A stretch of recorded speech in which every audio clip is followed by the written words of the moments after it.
In this video, we'll delve into what malware is, how you can get infected, and, most importantly, the essential steps you need to take to prevent it.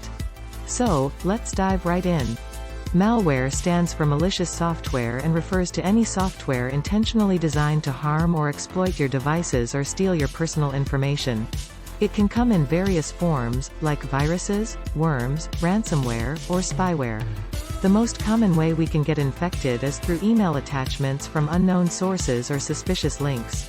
Additionally, downloading files from untrusted websites or using pirated software increases the risk of infection. Even removable media like USB drives can harbor malware. Some vital preventive measures you should adopt to keep malware away are: the first line of defense against malware is a robust antivirus software. Ensure it's up to date and set to automatically scan your system regularly. Regularly updating your operating system and applications is crucial, as these updates often contain security patches that protect against newly discovered vulnerabilities. Never open attachments or click on links from suspicious or unknown senders. Be extra cautious if they urge you to take immediate action. Stick to reputable websites when downloading software or files. Avoid pirated content, as it often comes bundled with malware.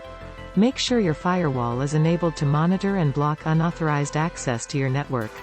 It acts as a barrier between your devices and potential threats.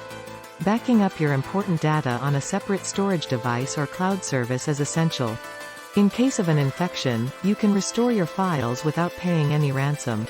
Scan any external devices like USB drives before using them on your computer. They can easily transfer malware if infected. For mobile phones, download apps exclusively from the official app stores.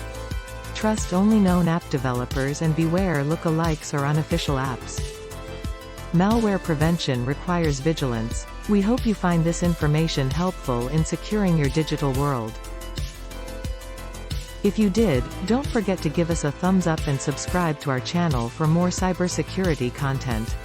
Thank you for watching and stay safe out there.